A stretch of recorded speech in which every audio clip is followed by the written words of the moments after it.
L'écho des savantes, le podcast scientifique pour ton panier pique-nique. Une question, une scientifique, une réponse, une production d'Acustica. L'écho des savantes, une série de podcasts proposés dans le cadre du mois de la santé avec Acustica. Et pour échanger avec nous pour cette série de podcasts, j'accueille Anaëlle Mugéo, qui est praticien hospitalo-universitaire au laboratoire de bactériologie du CHU de Reims et également enseignante-chercheuse à l'INSERM. Bonjour Anaëlle et merci. Bonjour. Alors Anaëlle, pour ce deuxième podcast, ce deuxième numéro, on va parler de résistance bactérienne et plus particulièrement d'antibiotiques en fait. Oui, donc déjà, je vais vous faire un premier rappel. Un antibiotique, c'est fait pour traiter une infection bactérienne uniquement. Et ça, c'est important parce que un antibiotique ne marchera pas sur un virus, par exemple, les infections virales ou les champignons, etc. Il y a beaucoup d'erreurs, en fait. Oui, c'est ça. Il ne faut vraiment pas se tromper, sinon on met vraiment l'antibiotique pour rien. Ce sont les médecins qui se trompent ? Oui, aussi, en partie. Il y en a. Des fois, on ne peut pas le savoir, et puis des fois, on ne fait pas les tests pour, et puis des fois, les patients insistent. D'accord. Donc voilà, on essaye de faire au mieux. Et donc, si la bactérie va développer des résistances, le traitement ne marchera plus. Et c'est ça qu'on appelle la résistance bactérienne, c'est quand le traitement ne fonctionne plus. Oui. Donc, c'est devenu un problème majeur, en fait. Oui, c'est l'OMS qui a décrit ça il y a déjà quelques années, depuis 2015. Il estime que c'est une des plus graves menaces de santé mondiale, avec une situation qui s'aggrave en plus très rapidement, avec des résistances qui s'accroissent vraiment de façon très rapide. C'est une grande préoccupation, parce que c'est source de mortalité pour les patients qui vont mourir, avec des traitements qui deviennent difficiles, voire impossibles. Et on estime que ça représente 30 000 décès par an en Europe et jusqu'à 1 million de décès par an dans le monde. Donc c'est vraiment une grande cause de mortalité. Et on estime même qu'en 2050, ça sera 10 millions de morts par an, probablement la première cause de mortalité dans le monde. Dans à peine 30 ans, donc ça veut dire qu'il va falloir qu'on commence à prendre l'ampleur de ce problème.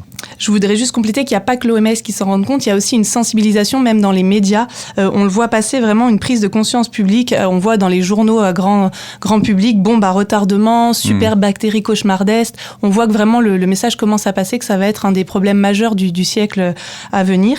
Et il y a beaucoup de gens qui disent qu'on est dans l'ère post-antibiotique. Donc il y a eu le développement des antibiotiques, l'âge d'or des antibiotiques qui était le siècle dernier, où les antibiotiques marchaient, ont révolutionné la santé humaine.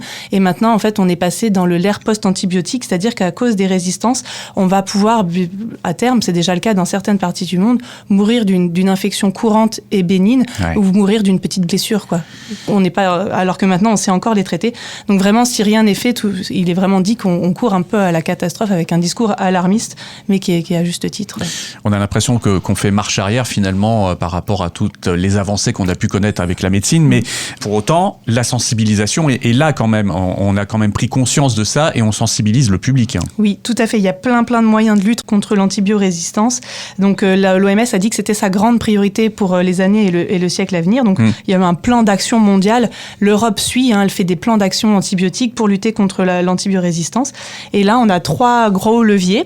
Donc l'innovation, déjà d'essayer d'inventer de nouvelles molécules d'antibiotiques, puisque celles que l'on a actuellement tombent une par une. Donc là, il y a de l'investissement qui est fait, des projets de recherche qui sont financés et de développer des nouveaux antibiotiques. Mais c'est pas toujours facile parce que pour les boîtes pharmaceutiques, ça coûte très cher de développer un nouvel antibiotique et on sait qu'ils seront pas utilisés en première ligne, justement pour ne pas développer les résistances. On va le garder en dernier recours. Donc ça va pas concerner beaucoup de patients et donc vraiment c'est difficile d'être rentable parce que ça coûte très cher à développer ces nouveaux antibiotiques. Donc le siècle dernier, il y avait des antibiotiques qui sortaient tous les ans.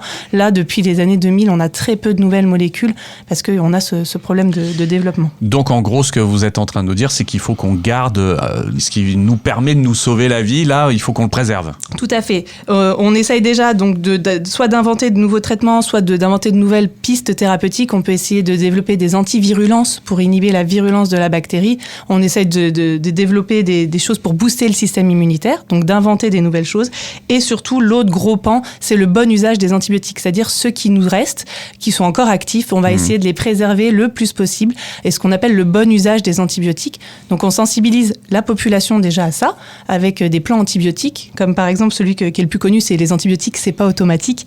C'était pour éviter, entre autres, par exemple, la prescription d'antibiotiques inutiles quand on était dans des cas d'angines virales. Voilà, il y a beaucoup d'angines qui sont virales, très peu bactériennes. Il faut vraiment pas utiliser les antibiotiques quand ce n'est pas nécessaire.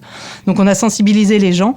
Et puis, en France, on n'est pas les bons élèves. On est en Europe dans le top 4 de ceux qui consomment le plus d'antibiotiques. Donc, il y a vraiment beaucoup d'efforts à faire par rapport à d'autres pays qui ont une consommation beaucoup plus faible. Et donc, ça a un impact surtout sur la flore, sur l'environnement, etc. Donc, il y a ce bon usage-là. On forme les médecins, on forme les soignants à pas prescrire de façon excessive ou inadaptée les antibiotiques pour essayer de préserver un peu l'arsenal qui nous reste. Donc en fait, il faut continuer de sensibiliser le public en disant attention, il ne faut pas réutiliser un antibiotique qui a été prescrit pour toute autre chose. Enfin voilà, il faut avoir ça en tête aussi. Voilà, tout à fait. On suit la prescription jusqu'au bout, on finit le traitement, ça c'est important pour pas développer les résistances, mais on le réutilise pas après n'importe comment. Parce que souvent on se dit ça y est, ça va mieux, je m'arrête. Ouais, et il faut pas faire ça. Il faut pas faire ça. Parce que la bactérie, elle peut être encore là et elle peut développer des résistances derrière. Et donc ça peut repartir. Oui. Rassurez-nous là par rapport à ce que vous nous dites. On a quand même des bons espoirs justement avec la recherche, avec tout ce que vous allez chercher là et trouver, j'imagine. Oui, je pense que justement la prise de conscience des pouvoirs publics a aidé à mettre des financements de la recherche et à faire repartir un peu la recherche pour l'antibiorésistance. Donc si, il faut garder espoir. Très bien. Eh bien, merci beaucoup Anaëlle pour vos éclaircissements. De rien, merci à vous. L'écho des savantes, le podcast scientifique pour ton panier pique-nique. Une question. L'écho des savantes, le podcast scientifique pour ton panier pique-nique. Une question.